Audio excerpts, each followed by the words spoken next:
اعوذ باللہ من الشیطان الرجیم بسم اللہ الرحمن الرحیم اللہم صلی علی سیدنا مولانا محمد وعلی آل سیدنا مولانا محمد وبارک وسلم۔ اللہ تعالیٰ کا بڑا احسان کہ اس نے ہمیں اپنے محبوب صلی اللہ علیہ وسلم کی امت میں پیدا فرمایا اور آج ہم سب کو دین کے خاطر ایک دوسرے کے ساتھ اکٹھا فرمایا۔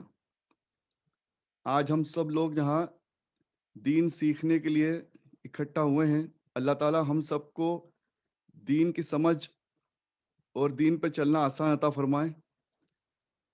ہم پچھلی مجلس میں قرآن مجید کی سب سے طویل سورہ مبارکہ سورہ البقرہ کو سمجھنے کی کوشش کر رہے ہیں۔ آج کا ہمارا موضوع بھی سورہ البقرہ ہے، جس کی کچھ چنندہ آیت مبارکہ ہم سمجھیں گے اور انشاءاللہ آج اس سورہ مبارکہ کو پوری طرح سے سمجھنے کی کوشش کریں گے اور اسے کمپلیٹ کریں گے۔ آیت نمبر 257 میں اللہ تعالیٰ فرماتا ہے، اللہ کے نام سے شروع جو بڑا مہربان ہمیشہ رحم فرمانے والا ہے۔ اللہ تعالیٰ فرماتا ہے کہ ایمان والوں کا ولی اللہ خود ہے۔ اللہ تعالیٰ ایمان والوں کا ولی ہے، اللہ تعالیٰ ایمان والوں کا دوست ہے۔ انہیں اندھیروں سے نکال کر نور کی طرف لے جاتا ہے، اور جو انکاری ہیں ان کے ساتھی، ان کے دوست شیطان ہیں، جو ان کو روشنی سے نکال کر اندھیروں میں لے جا کر چھوڑ دیتے ہیں۔ استغفر اللہ، یعنی جو اللہ کے دوست ہیں، اللہ جن کا دوست ہے، اللہ انہیں گمراہی سے لے جا کر صحیح راستے پر، ہدایت پر لے جاتا ہے، نور کی طرف لے جاتا ہے، اور شیطان اس کے برعکس، اس کے خلاف انسان کو نور سے، روشنی سے لے جا کر اندھیرے میں چھوڑ جاتا ہے، اور پھر یہ سب آگ میں جانے والے ہیں، وہاں ان کو ہمیشہ رہنا ہے۔ اللہ تعالیٰ نے صاف طور پر فرما دیا کہ نیک لوگ اللہ کے دوست ہیں، اور جو شیطان کے دوست ہیں، شیطان کی پیروی کرتے ہیں، انہیں دوزخ میں جانا ہے۔ پھر آگے فرمایا آیت نمبر 259 میں ایک قصہ بیان کیا گیا ہے جس سے ہمیں عبرت حاصل کرنا ہے۔ ایک اور قصہ اس آدمی کا جو ایک بستی سے گزر رہا تھا، جو اپنی چھتوں پر گر چکی تھی۔ وہ بولا، آبادی کے مر جانے کے بعد اللہ اسے کیسے زندہ کرے گا؟ جب لوگ مر جائیں گے تو اللہ تعالیٰ اسے کس طرح سے زندہ کرے گا؟ تب اللہ نے اس کو 100 برس کے لیے مار ڈالا، 100 برس کے لیے مار ڈالا، پھر زندہ کیا تو پوچھا کہ تو کتنی دیر مرا؟ وہ بولا، میں تقریباً 1 دن یا 1 دن سے کچھ کم کے لیے میں مرا ہوں گا۔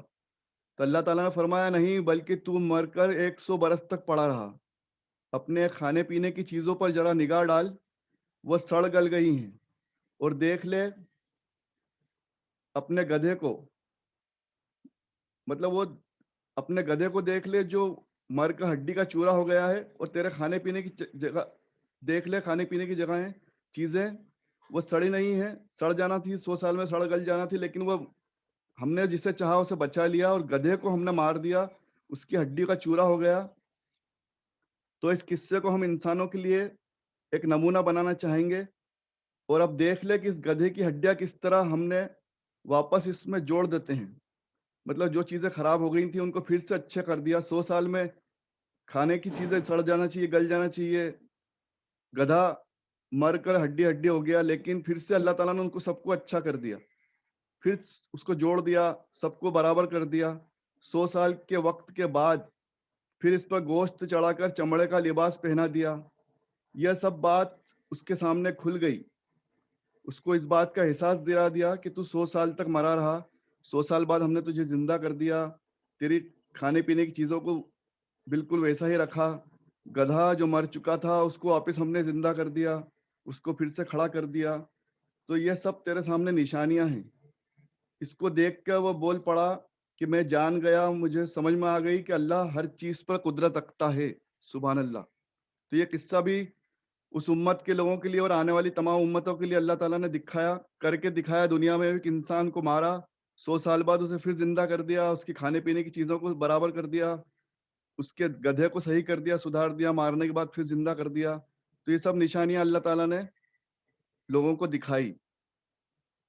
اور جب ابراہیم علیہ السلام نے عرض کیا کہ اے میرے رب دکھا دے مجھے کس طرح تو مردوں کو زندہ کرے گا. ابراہیم علیہ السلام نے بھی اللہ تعالیٰ سے ایک مرتبہ گزارش کی کہ مجھے تو بتا دے کہ تو مردوں کو کس طرح زندہ کرے گا. رب نے کہا کیا تجھے مجھے یقین نہیں، مجھ پر یقین نہیں ہے؟ اللہ تعالیٰ نے فرمایا کہ تجھے مجھ پر یقین نہیں ہے. تو عرض کیا کیوں نہیں؟ یقین تو خوب ہے لیکن اس واسطے کہ میرے دل کو تسلی ہو جائے. اب اس میں بھی اللہ تعالیٰ کی حکمت رہتی ہے. اللہ اپنے بندوں سے کیا کروانا چاہتا ہے، کیسے کروانا چاہتا ہے، یا انہیں کس طرح سے نشانیاں دکھانا چاہتا ہے، یہ اللہ بہتر جانتا ہے. تو اللہ تعالیٰ نے ہی ان کے دل میں یہ بات ڈالی تاکہ یہ بات واضح ہو جائے، ان کے ذریعے دوسرے لوگ بھی دیکھ لیں اور یہ بات آنے والی تمام امتوں کے لیے ایک عبرت بن جائے، ایک نمونہ بن جائے. تو انہوں نے اللہ تعالیٰ نے ان کو ایسا کر کے دکھایا کہ ایک کام کرو، تم پکڑ کر 4 پرندے لے آؤ. پرندے لے کر آؤ، پھر ان کی صورت بھی پہچان لو اور اپنی طرف مانوس کر لو. پھر ان کے الگ الگ ٹکڑے پہاڑیوں پر ڈال کر آ جاؤ. پھر ان کو آواز دو، سب تیرے پاس دوڑتے ہوئے آ جائیں گے. یعنی کہ پرندے لاؤ، پھر ان کو پہچان لو، ان کی پہچان کر لو، پھر ان کو ان کے ٹکڑے کر کے پہاڑیوں پر ڈال دو. پھر ان کو ایک ساتھ آواز لگاؤ. جب وہ مر جائیں ان کو الگ الگ پہاڑیوں پر ڈال دو اور ان کو آواز لگاؤ، سب تمہارے پاس دوڑتے ہوئے آ جائیں گے. تو یہ سب اللہ تعالیٰ کے حکم سے ہو رہا ہے. اور جان لو کہ اللہ زبردست حکمت والا ہے. اللہ تعالیٰ نے انہیں کر کے دکھایا، انہوں نے ایسا کیا اور پرندے پھر زندہ ہو گئے اور ان کی طرف اڑ کر دوڑ کر آ گئے. اللہ اکبر. تو یہ تمام نشانیاں اللہ تعالیٰ نے اپنے نبیوں کو دکھائی اور ان کے ذریعے امتیوں کو دکھائی، اور قرآن مجید میں ان قصوں کو بیان کیا تاکہ آنے والی امتیں اس سے عبرت حاصل کریں. پھر فرمایا جو لوگ اللہ کی راہ میں اپنا مال خرچ کرتے ہیں ان کے مال کی مثال اس دانے جیسی ہے جس سے 7 بالیاں اگتی ہوں، ہر بالی کے اندر سے 100 دانے ہوں، اور اللہ جس کو چاہتا ہے بڑھا کر دیتا ہے، اور اللہ بڑا کرنے والا، پھیلانے والا، بڑھانے والا اور سب کچھ جاننے والا ہے. اب جو لوگ اللہ کی راہ میں مال خرچ کرتے ہیں اللہ تعالیٰ انہیں 10 گنا، 100 گنا، 70 گنا، 700 گنا اور 70,000 مرتبہ، 70,000 گنا تک جتنا اللہ چاہے اتنا بڑھا کر دے سکتا ہے. اس کا اجر ثواب دینا اللہ کے ہاتھ میں. تو ہمیں اللہ کی راہ میں مال خرچ کرنا چاہیے. پھر فرمایا جو لوگ خرچ کرتے ہیں اپنے مال کو اللہ کی راہ میں، جو کچھ دیا اس پر احسان بھی نہیں جتاتے اور ستانا بھی نہیں چاہتے، ان کے لیے انعام ہے ان کے رب کے سامنے. ان کو نہ ڈر ہوگا، نہ ان کو کوئی دکھ ہوگا، نہ وہ غمگین ہوں گے، نہ انہیں کوئی خوف ہوگا. اللہ تعالیٰ اپنے بہترین بندوں کو یہ خوشخبری دے رہا ہے کہ جو لوگ اللہ کی راہ میں مال خرچ کرتے ہیں، پھر جن پہ وہ خرچ کرتے ہیں انہیں وہ کچھ جتاتے نہیں، ان کو کوئی احسان نہیں دکھاتے. اور اللہ کے خوشنودی کے لیے، اللہ کی خوشنودی مطلب اللہ کی کو خوش کرنے کے لیے، اس کے رسول کو خوش کرنے کے لیے، ان کی فرما برداری کرنے کے لیے اپنا مال اللہ کی راہ میں خرچ کرتے ہیں. تو ایسے لوگوں کو اللہ تعالیٰ نہ کبھی غمگین ہونے دے گا، نہ انہیں کوئی خوف ہوگا انشاءاللہ. پھر آیت نمبر 268 سے 8 میں فرمایا شیطان تم کو تنگی کا خوف دلاتا ہے. جو لوگ مال خرچ کرتے ہیں تو ان کے دل میں یہ وسوسے آتے ہیں یا دوسرے لوگ انہیں ڈراتے ہیں کہ تم مال خرچ کرو گے تو تم غریب ہو جاؤ گے، تمہارا مال ختم ہو جائے گا. تو شیطان یہ حرکت کرتا ہے کہ ان کو تنگی کا خوف دلاتا ہے اور بے حیائی، بے شرمی کی باتوں پر اکساتا ہے. اور اللہ تم سے بخشش اور فضل کا وعدہ فرماتا ہے. مطلب شیطان آپ کو بھڑکا رہا ہے، برے راستہ دکھا رہا ہے، اور اللہ تمہیں اچھا راستہ دکھا رہا ہے کہ تم یہ کام کرو گے تو تمہیں بخشش ملے گی، تم پر رحمت ہوگی انشاءاللہ. اور اللہ تو بہت گنجائش دینے والا، یعنی کہ معاف کرنے والا ہے اور بڑا علم والا ہے. پھر آگے بہت خوبصورت بات اللہ تعالیٰ نے فرمائی آیت نمبر 269 میں، وہ جس کو چاہتا ہے دانائی عطا فرماتا ہے، یعنی کہ علم اور سمجھ عطا فرماتا ہے. اور جس کو دانائی عطا فرماتا ہے، سمجھ عطا فرماتا ہے، اس کو بہت دولت مل گئی. یعنی کہ علم سب سے بڑی دولت ہے، سمجھ سب سے بڑی دولت ہے. نصیحت کی بات تو وہی سمجھتے ہیں جن کو عقل ہے. نصیحت کی بات تو وہی سمجھتے ہیں جن کو عقل ہے. پھر آیت نمبر 271 میں فرمایا صدقہ اگر ظاہر میں دو تو بھی اچھا ہے، اور اگر چھپا کر دو تو ضرورت مند کو جا کر پہنچا دو تو یہ تمہارے لیے اور بھی بہتر ہے. اب صدقہ، زکوٰۃ، صدقہ، خیرات، ان کو دینے کا دو طریقے بتائے. ایک تو ظاہر میں بھی دینا چاہیے، کیونکہ ظاہر میں دینا بھی ضروری ہے. اس سے دوسرے لوگوں کو عبرت ملتی ہے، دوسرے لوگ آپ کو فالو کرتے ہیں، اور آپ دوسروں کی بدگمانی سے بچتے ہو کہ یہ کوئی صدقہ خیرات نہیں کرتا. اس لیے کچھ باتیں، کچھ مال ظاہر میں بھی دینا چاہیے، اور کچھ مال ضرورت مندوں کو چھپا کر بھی دینا چاہیے. سفید پوش لوگوں کو، جو لوگ مانگتے نہیں کسی کے سامنے، ان کی مدد چپکے سے، چپ چاپ بھی کرنا چاہیے. تو دونوں طرح سے صدقہ دینے کی بات آ گئی. صدقے کو قرآن مجید میں زکوٰۃ، صدقہ، خیرات سب کو صدقہ ہی نام دیا جاتا ہے. تو اس میں زکوٰۃ بھی آ گئی، نفلی صدقے بھی آ گئے، خیرات بھی آ گئی. تو یہ سب، ان سب چیزوں کو دینے کا دو طریقے بتائے قرآن مجید میں، کہ کچھ ظاہر میں دو اور کچھ چھپا کر دو. پھر آگے فرمایا ان کو ہدایت پر لانا آپ کا ذمہ نہیں. حضور صلی اللہ علیہ وسلم اپنی امت کی ہمیشہ فکر کیا کرتے تھے، بہت ہمیشہ امت کی فکر میں لگے رہتے تھے. تو اللہ تعالیٰ ان کو بار بار اس بات کی تسلی دلاتا کہ ان کو ہدایت پر لانا آپ کا ذمہ نہیں ہے، آپ کی ذمہ داری نہیں ہے. کیونکہ کسی کو بولے ہدایت پر لانا، کسی بھی شخص کو ہدایت پر لانا صرف اللہ کے چاہنے سے ہوگا. اللہ تعالیٰ نے فرمایا کہ آپ اپنا کام کرتے رہیں، آپ اپنی بات پہنچاتے رہیں، لیکن یہ آپ کی ذمہ داری نہیں کہ یہ سب کے سب ہدایت پہ آ جائیں. اللہ جسے چاہتا ہے ہدایت دے دیتا ہے. مطلب جو کوشش کرے گا اور اللہ سے دعا کرے گا، انشاءاللہ وہ ہدایت پر آ جائے گا. پھر آیت نمبر 275 میں فرمایا جو لوگ بیاج کھاتے ہیں وہ قیامت کے دن اس طرح کھڑے ہوں گے جیسے کسی کو شیطان نے لپٹ کر باولا یا خپتی یعنی کہ دیوانہ کر دیا ہو، اور اس لیے کہ انہوں نے بکواس کی تھی کہ کاروبار کرنا بھی ویسا ہی ہے جیسا بیاج لینا. اب لوگوں نے تجارت اور بیاج کو برابر مان لیا، بیاج کو بھی ایک تجارت بنا لیا، اور اللہ نے خریدنا بیچنا یعنی تجارت کرنا حلال کر دیا اور بیاج کو حرام کر دیا. اب دونوں میں فرق سمجھنا ہے کہ لوگوں کے لیے تجارت کرنا جائز ہے، نوکری کرنا، تجارت کرنا جائز ہے، لیکن بیاج کھانا، بیاج کا بزنس کرنا، بیاج کی تجارت کرنا حرام ہے.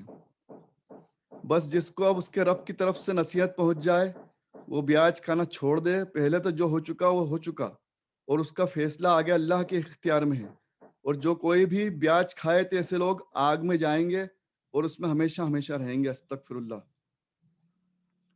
بیاج، اللہ نے بیاج میں برکت نہیں دی، آگے فرمایا کہ اس کو بے برکت بنا دیا. اور صدقات میں برکت عطا فرمائی، یعنی کہ آپ صدقے کرتے ہیں، صدقہ کرتے ہیں، کسی کو، کسی کی مدد کرتے ہیں تو اس مال میں برکت ہے. بیاج کے مال میں برکت نہیں ہے. بیاج کے پیسے سے آپ کو نہ گھر میں خوشحالی آئے گی، نہ برکت آئے گی، نہ آپ کو اس کا کچھ فائدہ حاصل دکھے گا. اور آپ جو صدقہ کرو گے اللہ تعالیٰ اس مال کو بڑھا دے گا، اس سے گھر میں برکت آئے گی، گھر میں خوشحالی آئے گی. اور کسی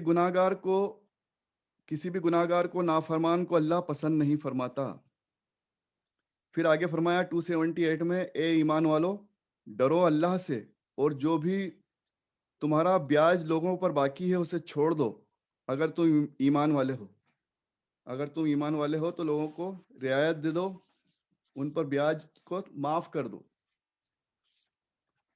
پھر آگے آیت نمبر 280 میں فرمایا اور اگر کوئی تنگی میں ہو تو سہولت ہونے تک اس کو ڈھیل دے دینا چاہیے. اگر قرض معاف کر دو تو تمہارے لیے بہتر ہوگا اگر تم سمجھ رکھتے ہو. اگر آپ نے، اللہ تعالیٰ نے فرمایا کہ تم نے اگر کسی کو کوئی قرض دے رکھا ہے بنا بیاج کے اس کی مدد کی لحاظ سے، تو اس کو تھوڑی ڈھیل دے دو، اس کو سہولت ہونے تک ڈھیل دے دو. اور ہو سکے اگر تم اس کی استطاعت رکھتے ہو، مطلب طاقت رکھتے ہو، تو قرض معاف کر دو، یہ تمہارے لیے بہتر ہوگا. اب اس آیت مبارکہ سے ہمیں یہ بھی سمجھنا ہے کہ کسی کو قرض دیا تو بنا بیاج کے دینا ہے، اور قرض جس نے لیا ہے وہ بھی یہ سمجھے کہ اسے جلدی سے جلدی قرض چکانا چاہیے. ہمیں قرض دینے میں ڈھیل بھی دینا ہے، بیاج نہیں لینا ہے. اور قرضہ لینے والے پر یہ ہے کہ وہ قرض جلدی سے چکائے اور بیاج سے بچے. اور اللہ تعالیٰ نے فرمایا کہ اگر تم طاقت رکھتے ہو تو قرض معاف کر دو. اگر ایسے حالات تمہیں دکھیں کہ کوئی قرض دار بہت غریب ہے، وہ قرض واپس نہیں کر سکتا، تو اسے قرض معاف کر دو. پھر فرمایا اے ایمان والو جب کبھی تم آپس میں کچھ مدت کے لیے ادھار کا لین دین کرو. اب یہ بہت اچھی بات اللہ تعالیٰ نے سکھائی ہے قرآن مجید میں ہر چیز کو سکھایا گیا ہے، ہر علم کو اللہ تعالیٰ نے ہمیں واضح کر دیا ہے، چاہے سائنس ہو، چاہے اکاؤنٹس ہو، چاہے سائیکلوجی ہو، تمام علم اللہ تعالیٰ نے قرآن مجید میں سکھا دیے ہیں. اسی سے بڑے بڑے سائنٹسٹ اور عالم، دنیا کے تمام عالم اس سے سیکھ حاصل کرتے ہیں اور اس سے سیکھتے ہیں. قرآن مجید میں اللہ تعالیٰ نے ہر چیز رکھی ہے. اب یہاں کتنا اچھی بات بتائی 282 میں کہ ایمان والو جب تم آپس میں کچھ مدت کے لیے ادھار کا لین دین کرو تو اس کو لکھ لیا کرو. اب یہاں اللہ تعالیٰ اکاؤنٹ سکھا رہا ہے، ڈیل سکھا رہا ہے، ڈیٹ سکھا رہا ہے. یہ تمام چیزیں اللہ تعالیٰ قرآن مجید میں سکھا رہا ہے. آج سے 1500 سال پہلے اللہ تعالیٰ نے سکھا دیا، جو لوگوں کو سینکڑوں سالوں بعد سمجھ میں آیا. اللہ تعالیٰ نے بولا کہ اس کو لکھ لیا کرو، لکھنے والا تمہارے بیچ میں انصاف سے لکھ دے، اور لکھنے والا لکھنے سے گھبرائے نہیں، اکتائے نہیں، بور نہیں ہو. مطلب جب اللہ نے کسی کو لکھنا سکھایا تو اسے چاہیے کہ ٹھیک سے لکھ دیا کرے. اب اللہ تعالیٰ نے ہی علم دیا ہے، اللہ تعالیٰ بول رہا ہم نے تمہیں لکھنا سکھایا ہے، تب اسے تم صحیح صحیح لکھا کرو. اور جس پر حق دینا واجب ہے اس پر لازم ہے کہ معاملہ خود بتا کر لکھوائے، اور اللہ سے جو اس کا رب ہے ڈرے، لکھواتے وقت کسی چیز میں کمی اور نقصان والی بات نہ کرے، اور اپنے میں سے اپنی پسند کے 2 مردوں کو گواہ بنا لے. اب دیکھو اللہ تعالیٰ نے یہاں پر ایویڈنس اور پروف رکھنا بھی سکھایا، گواہ بھی بنانا سکھایا، اور اپنے میں سے اپنی پسند کے 2 مردوں کو گواہ بنا کر، پھر اگر 2 آدمی نہ مل سکے تو 1 آدمی اور 2 عورتوں کو آپس میں رضامندی سے گواہ بنا لے. ابھی اللہ تعالیٰ نے یہاں بھی یہ بھی سکھا دیا کہ گواہ کس ٹائپ کے ہونا چاہیے، آپ کے گواہ کس طرح سے ہونا چاہیے. ایک مرد، اور یا تو 2 مرد ہوں یا پھر 1 مرد ہو اور 2 عورتیں ہوں. اس طرح سے ان کو کہا کہ اپنے گواہ بنا لو، اس طرح سے کسی بھی کام میں گواہ بنا لو. اللہ تعالیٰ نے کتنا خوبصورت طریقے سے ہمیں یہ سکھا دیا کہ ہمیں کس طرح سے معاملات کرنا چاہیے، کس طرح سے سب چیزیں لکھ لینا چاہیے. یہ اللہ ہی نے ہمیں علم دیا. اور قرآن مجید میں سورہ بقرہ میں تمام بہترین باتیں، تمام بہترین علم سکھائے گئے. سب سے بڑی سورہ مبارکہ ہے قرآن مجید کی، اور اس کی فضیلتیں بھی آئیں کہ اس کو پڑھنے سے گھروں میں برکت آتی ہے، اس کو پڑھتے رہنا چاہیے، اس کا ورد کرتے رہنا چاہیے. اور اس میں بہت ساری سیکھ بھی لوگوں کے لیے اس میں اللہ تعالیٰ نے رکھی کہ اس کا ترجمہ پڑھیں تو آپ کو بہت ساری چیزیں سیکھنے کو ملتی ہیں. جس طرح سے ہم نے شروعات میں دیکھا تھا کہ قرآن مجید میں سب سے پہلے سورہ فاتحہ کے بعد سورہ بقرہ نازل ہوئی، اور اس میں شروعات میں ہی اللہ تعالیٰ نے فرما دیا تھا کہ یہ وہ کتاب ہے جس میں شک کی گنجائش نہیں ہے، اور ایمان والوں کو ہدایت دیتی ہے حق اور باطل میں، یعنی کہ حق اور ناحق میں فرق بتاتی ہے. سبحان اللہ، مطلب ہم لوگوں کے لیے کھلی نشانی ہے صحیح عمل کرنے کی اور گمراہی سے بچنے کی، اور روشن دلیل ہے. تو اللہ تعالیٰ نے اس کے ذریعے سورہ مبارکہ، اس خوبصورت سورہ مبارکہ کے ذریعے ہم سب کو صحیح طریقے سے زندگی میں کیسے عمل کرنا ہے، کیسے بسر کرنا ہے، یہ سکھایا. اور قرآن مجید کا مرتبہ سمجھایا. قرآن مجید کا انٹروڈکشن اس سورہ مبارکہ میں دیا گیا، جہاں سے سورہ فاتحہ کے بعد قرآن مجید شروع ہوا، کہ یہ بہترین کتاب ہے، لوگوں کی ہدایت کے لیے اتاری گئی ہے، اور اس میں کوئی شک کی گنجائش نہیں ہے. تو ہمیں اس قرآن مجید کا مطالعہ کرنا چاہیے. قرآن مجید عربی میں بھی پڑھنا چاہیے، اس کا ترجمہ بھی پڑھنا چاہیے، جس سے ہمیں پتہ چلے کہ قرآن مجید میں اللہ تعالیٰ کیا کہنا چاہ رہا ہے، ہمیں کیا سکھانا چاہ رہا ہے. پھر اس کی شروعات میں حضرت آدم علیہ السلام، حضرت ماں ہوا علیہ السلام کے بارے میں قصہ بیان کیا گیا کہ ان کو کس طرح سے اللہ تعالیٰ نے خلق کیا، اور فرشتوں کو کیا فرمایا. وہ سب ہم نے پچھلی مجلسوں میں پڑھا اور سنا. آگے اللہ تعالیٰ نے اس میں ہمیں بتایا کہ کس طرح سے ایک انسان کو توحید پر قائم رہنا چاہیے، اللہ کے سوا کسی کو شریک نہیں کرنا چاہیے. اللہ ایک ہے، اللہ اکیلا ہے. اور آیت الکرسی کا بھی اسی میں ترجمہ آیا، آیت الکرسی بھی اسی میں آئی، جسے ہم الگ سے آیت الکرسی کہتے ہیں. وہ بھی سورہ مبارکہ یعنی کہ سورہ البقرہ کا ہی حصہ ہے، جس میں اللہ تعالیٰ کی تعریف بیان کی گئی، اللہ کی عظمت بیان کی گئی، اور توحید بیان کی گئی. اس طرح سے ہمیں بہت ساری چیزیں اس سورہ مبارکہ سے سیکھنے کو ملی ہیں، تو اس کو ہم بار بار پڑھیں اور سمجھنے کی کوشش کریں، اور آپس میں جو معاملات ہوتے ہیں، لین دین کے معاملات، صدقے اور خیرات کے معاملات، گواہ بنانے کے معاملات، یہ بھی سب اللہ تعالیٰ نے سکھائے، کہاں پر خرچ کریں، کس طرح سے خرچ کریں۔ اسی سورہ مبارکہ میں رمضان کا بھی ذکر آیا، رمضان کے بارے میں اللہ تعالیٰ نے فرمایا کہ روزے ہم پر فرض ہیں، روزے رکھنا چاہیے، اور خدا نخواستہ کوئی سفر میں ہو، کوئی بیمار ہو تو وہ اپنی گنتی بعد میں پوری کر لے۔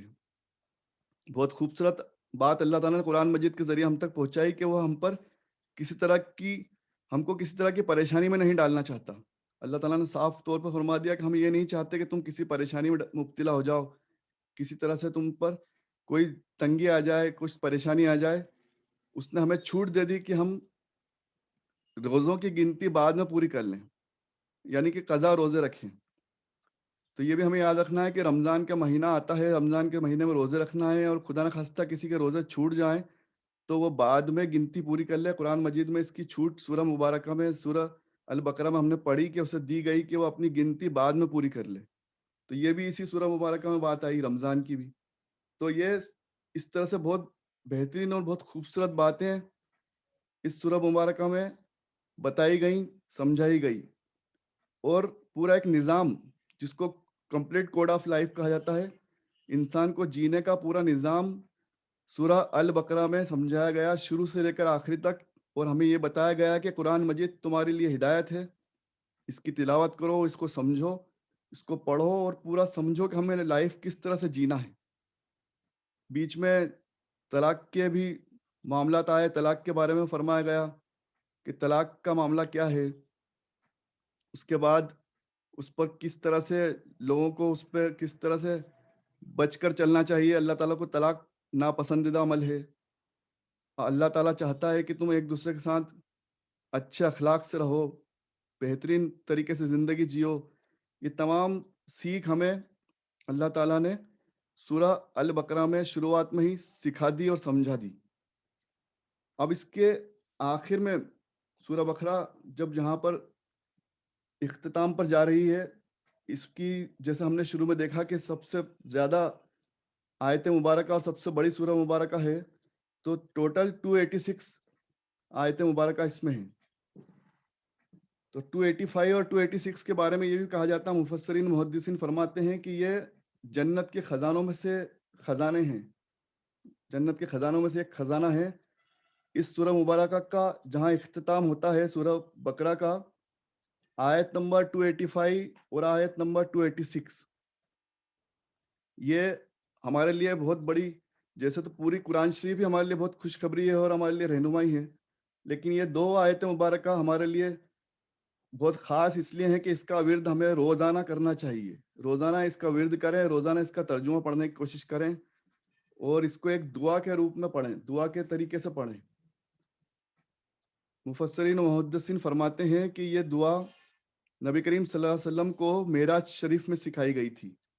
میں نے اس کو اس لیے آخر میں لیا ہے، بیچ میں کچھ اور دوسری باتیں ہم نے ایک سمرائز کرنے کی کوشش کی، ریکال کیا، ریکیپ کیا پوری سورہ مبارکہ کا۔ جن لوگوں نے ہم لوگوں کو ہر تینوں پارٹ میں جوائن نہیں کیا تھا، ان کے لیے ہم نے تھوڑی سی ایک سمری بیان کی، لیکن یہ خاص طور پر 285 اور 286 ہم اس لیے پڑھ رہے ہیں آخری میں، بیچ میں ہم نے دوسری باتیں کی، اس کو ایک بار پھر سے ریوائز کیا، اور اس کو آخر میں اس لیے پیش کر رہا ہوں آپ کے سامنے تاکہ اس طرح سے ہماری ایک دعا بھی ہو جائے گی، اور ہمارا اس پڑھنے کو اللہ تعالیٰ قبول بھی فرمائے، اور ہماری سورہ مبارکہ یہ کمپلیٹ بھی ہو رہی ہے۔ یہاں پر آیت نمبر 285 اور 286 اس کی لاسٹ دو آیتیں ہیں، جن کے بارے میں فرمایا جایا ہے کہ حضور صلی اللہ علیہ وسلم کو خاص طور پر سکھائی گئی تھی، اور یہ فرمایا کہ ایمان والو تم بھی یہ دعا کیا کرو، اے ایمان والو تم بھی یہ دعا کیا کرو، بہترین دعا ہے۔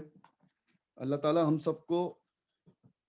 ہم سب کی تمام دعاؤں کو اپنی بارگاہ میں قبول اور مقبول فرمائے، آمین۔ آیت نمبر 285 میں اللہ تعالیٰ نے فرمایا، رسول اس کتاب پر ایمان لائے جو ان کے رب کی طرف سے ان پر اتاری گئی، اور اس قرآن میں کو انہوں نے مان لیا، وہ ایمان والے بن گئے، اور سب کے سب اللہ اور اس کے فرشتوں اور اس کی کتابوں اور اس کے رسولوں پر بھی ایمان لائے۔ جیسے اس میں شروعات میں بھی اللہ تعالیٰ نے فرمایا تھا کہ ایمان والے کون ہیں. ایمان والے وہ ہیں جو اللہ اور اس کے رسول پر ایمان لائیں، تمام رسولوں پر، تمام انبیاؤں پر ایمان لائیں، فرشتوں پر ایمان لائیں، اس کی تمام کتابوں پر ایمان لائیں. اور یہ کہا کہ ہم اللہ کے رسولوں میں سے کسی ایک میں بھی فرق نہیں کرتے. ابھی ہمارے لیے جائز نہیں کہ ہم کسی بھی رسول کو یا کسی نبی میں کوئی فرق کریں یا کسی کو خدا نخواستہ نعوذ باللہ ماننے سے انکار کریں. یہ ہمارے ایمان کا حصہ ہے، اس بات کو ہمیں خاص طور پر یاد رکھنا ہے. یہ باریک چیز اکثر بیان نہیں کی جاتی ہے اور اس پر دھیان بھی نہیں دیا جاتا ہے. ہمارے لیے فرض ہے کہ ہم تمام رسولوں کو، تمام انبیاء کو مانیں. جو پچھلے تمام رسول اور تمام انبیاء آئے سب پر ایمان ہمیں رکھنا ہے، یہ ہمارے ایمان کا ایک حصہ ہے.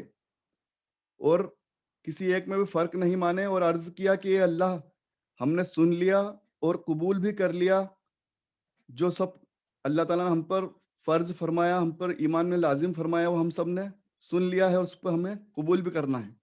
پھر فرمایا ہم تیری مغفرت کے طلبگار ہیں. اب اللہ تعالیٰ سے یہاں سے دعا کی جا رہی. پہلے ایمان کے حوالے دیے گئے، پھر اللہ تعالیٰ سے دعا کی گئی کہ ہم تیری مغفرت کے طلبگار ہیں اور ہم کو تیرے ہی حضور پلٹ کر آنا ہے. بے شک ہم سب اللہ تعالیٰ کی مغفرت کے طلبگار ہیں اور اللہ کی طرف ہی ہمیں لوٹ کر جانا ہے. پھر آیت نمبر 286 اس سورہ مبارکہ کی سب سے آخری سورہ، سب سے آخری آیت، سورہ البقرہ کی سب سے آخری آیت مبارکہ، آیت نمبر 286، جو بہت مشہور آیت مبارکہ ہے اور جس کو اکثر لوگ دعا کے روپ میں پڑھتے ہیں اور جس کی فضیلت بیان کی گئی ہے کہ اس کو ضرور پڑھنا چاہیے. اس میں اللہ تعالیٰ نے فرمایا کسی آدمی کو، مطلب کسی شخص کو اس کی طاقت سے زیادہ تکلیف دینا اللہ کا دستور نہیں. اللہ اکبر. کسی بھی شخص کو اس کی طاقت سے زیادہ تکلیف دینا اللہ کا دستور نہیں. جو صحیح کام کرے گا یعنی صحیح عمل کرے گا تو اس کا بدلہ اس کو مل جائے گا. جو صحیح عمل کرے گا اس کا بدلہ اسے دیا جائے گا، اور جو برائی لے کر آئے گا تو اس کا بوال اسی پر پڑے گا. مطلب یہاں پر شروعات میں سمجھا رہا ہے اللہ تعالیٰ دعا کے ذریعے کہ اللہ تعالیٰ کسی کو تکلیف نہیں دیتا. اللہ تعالیٰ کبھی کسی پر پریشانی نہیں ڈالتا، لیکن یہ اللہ کا دستور ہے کہ جو صحیح عمل کرے گا تو اس کا بدلہ اس کو ویسے ہی ملے گا. تو ہمارے اعمال، اگر ہمارے اعمال صحیح ہوں گے تو ہمیں اس کا رزلٹ بھی صحیح ملے گا، اور جو برائی لے کر آئے گا تو اس کا بوال اسی پر پڑے گا. تو یہ ہمارے رب، اگر ہم بھول جائیں یا کوئی خطا کر دیں، کوئی گناہ ہو جائے تو ہماری پکڑ نہ فرمائے. یہاں ہم اللہ تعالیٰ سے دعا کر رہے ہیں کہ اللہ ہماری غلطیوں کو، جو غلطی سے ہو جائیں، بھول کر ہو جائیں، اس کو ہمیں معاف کر دے، اس پر ہماری پکڑ نہ فرما. آمین. اور اے ہمارے رب، ہم پر وہ بوجھ مت ڈال جو تو نے ہم سے پہلے لوگوں پر ڈالا تھا. یعنی کہ ہم سے پہلے کی امت کے لوگوں کو آزمائش میں ڈالا گیا، آزمایا گیا. اس امت کے لوگوں پر بھی آزمائش آتی رہی. تو اللہ تعالیٰ سے دعا کرتے رہنا چاہیے کہ اللہ ہم اس لائق نہیں ہے کہ تو ہمیں آزمائے، ہم اس قابل نہیں ہیں. اے اللہ ہم پر وہ بوجھ مت ڈال جو تو نے ہم سے پہلے لوگوں پر ڈالا تھا. اے ہمارے رب، ہم کو وہ بوجھ اٹھانے میں مت لگا جس کی ہم میں طاقت نہیں ہے. یعنی کہ ہم اس بوجھ کے، اس آزمائش کے لائق نہیں ہے، ہم میں وہ طاقت نہیں ہے. اللہ تعالیٰ سے یہ دعا کرتے رہنا چاہیے کہ اللہ تعالیٰ ہمیں کسی طرح کی آزمائش میں مت ڈالنا. ہم میں وہ طاقت نہیں ہے کہ ہم کسی آزمائش میں ڈل سکیں، اور ہم اس کسی امتحان میں ہم قابل نہیں ہے اس کے کسی امتحان میں پاس ہو سکیں. اللہ تعالیٰ سے ہمیشہ دعا کرتے رہنا چاہیے اور ہم کو معاف کر دے، ہمارے گناہ بخش دے. یہ اللہ ہمارے گناہ بخش دے. آمین. اور ہم پر رحم فرما، تو ہی ہمارے کام بنانے والا ہے. انکاری قوم کے مقابلے میں تو ہی ہماری مدد فرما. اب یہ تمام دعائیں یہاں آ گئی ہیں. بہترین دعا کہ اللہ تعالیٰ سے مغفرت مانگنا ہے، امتحان سے حفاظت مانگنا ہے. ہم کسی امتحان کے لائق نہیں، کسی آزمائش کے لائق نہیں، کوئی بوجھ اٹھانے کے لائق نہیں، ہمیں وہ طاقت نہیں ہے. اے اللہ ہم کو تو معاف کر دے، بخش دے اور ہم پر رحم فرما، اور تو ہی ہمارے تمام کام بنانے والا ہے. سبحان اللہ، الحمدللہ، آمین. کتنی بہترین دعا اللہ تعالیٰ نے سکھائی. اور یہاں پہ اللہ تعالیٰ نے اور ایک بہت خاص بات ایک چھوٹی سی لائن میں فرما دی ہے، جس پہ اگر ہم غور کریں تو ہمیں بہت کچھ سمجھ میں بات آئے گی کہ انکاری قوم کے مقابلے میں تو ہی ہماری مدد فرما. اب آج اس دعا کی بہت سخت ضرورت ہے کہ اللہ تعالیٰ سے ہم یہ دعا مانگیں کہ انکاری قوم کے مقابلے میں تو ہی ہماری مدد فرما. آپ لوگ سمجھ گئے ہوں گے کہ ہم کیا چاہ رہے ہیں، میں کیا چاہ رہا ہوں آپ سے کہ آپ کیا دعا کریں اور کس طرح سے اس کو دعا کریں تاکہ اس لائن سے، اس آیت مبارکہ سے ہماری وہ تمام تکلیفیں، پریشانی بھی اللہ تعالیٰ دور فرما دے جو آج ہمارے سامنے موجود ہیں. کہ انکاری قوم کے مقابلے میں اللہ تو ہماری مدد فرما. اس آیت مبارکہ میں تمام وہ بہترین دعائیں اللہ تعالیٰ نے ہمیں سکھا دی ہیں. اللہ تعالیٰ قبول اور مقبول فرمائے، آمین ثم آمین.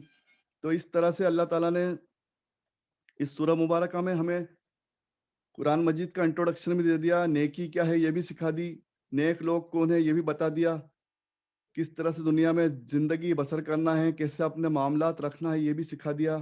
تمام باتیں سکھانے کے بعد آخری میں اللہ تعالیٰ نے ایمان کیا ہے، ایمان کا درجہ کیا ہے وہ بھی سکھا دیا کہ ہمیں اللہ اور اس کے رسول پر ایمان لانا ہے، تمام فرشتوں پر، تمام انبیاؤں پر، اللہ کی تمام کتابوں پر ایمان لانا ہے، اللہ تعالیٰ کے ہر فیصلے پر ایمان لانا ہے، اور اللہ ہی سے دعا کرنا ہے. اور اللہ سے دعا کس طریقے سے کرنا ہے، یہ بہترین دعا سورہ البقرہ میں آیت نمبر 286 میں سکھا دی. ہم لوگ عربی میں بھی چاہیں تو عربی میں روز پڑھیں، ہم اس کا ترجمہ چاہیں تو ترجمہ روز پڑھیں، اور اس طرح سے یہ ایک چھوٹی سی آیت مبارکہ ہے آخری میں، اس کو پڑھ کر اللہ تعالیٰ سے دعا کریں تو اللہ تعالیٰ ہم سب کی تمام دعاؤں کو قبول و مقبول فرمائے. آمین یا رب العالمین. بسم اللہ الرحمن الرحیم. الحمد للہ رب العالمین. ربنا آتینا فی الدنیا حسنۃ وفی الآخرۃ حسنۃ وقینا عذاب النار. اللہ تعالیٰ ہم سب کا یہاں بیٹھنا اور سننا اور پڑھنا قبول فرما لے. اللہ تعالیٰ جو غلطی ہو گئی اسے معاف فرما دے. وآخر الدعوانا ان الحمد للہ رب العالمین. اللہ تعالیٰ ہم سب کو کہنے سننے سے زیادہ عمل کی توفیق عطا فرما دے. جو غلطی ہو گئی ہوں اسے معاف فرما دے. حضور اکرم صلی اللہ علیہ وسلم کے صدقے طفیل میں ہماری نیکیوں کو قبول فرما لے. ہم سب کی زندگی کو دین پر چلنا آسان بنا دے، زندگی کو آسان بنا دے اور آخرت کو بھی آسان بنا دے. ہماری زندگی ایمان پر ہو اور ہمارا خاتمہ بھی انشاءاللہ ایمان پر ہو. اللہ تعالیٰ ہم سب کو آسانی کے ساتھ دنیا اور آخرت کی بھلائیاں، برکتیں اور کامیابی عطا فرما دے. تمام مشکل امتحان سے ہماری حفاظت عطا فرمائے. اللہ تعالیٰ ہم سب کو ہم تمام بیماریوں سے، تمام وبا سے، تکلیفوں سے، پریشانیوں سے ہم سب کی حفاظت عطا فرمائے. اور ہم سب کے تمام مرحومین کو ایصال ثواب عطا فرمائے. ہم سب کے تمام رشتہ داروں کو، تمام مرحومین کو، تمام امت مسلمہ کو جنت الفردوس عطا فرمائے. ہم سب کو جنت الفردوس عطا فرمائے. ہم سب کی تمام پریشانیوں کو دور فرمائے. دنیا اور آخرت کی کامیابی، بھلائی اور آسانی عطا فرمائے. ہم سب پہ اپنا رحم و کرم عطا فرمائے. ہم سب کی تمام حاجتوں کو، تمام دعاؤں کو نبی کریم صلی اللہ علیہ وسلم کے صدقے طفیل میں قبول و مقبول فرمائے. اور ہم سب پہ اپنا خوب نعمتیں اور رحمتیں نازل فرمائیں. آمین یا رب العالمین. شکریہ. اللہ حافظ.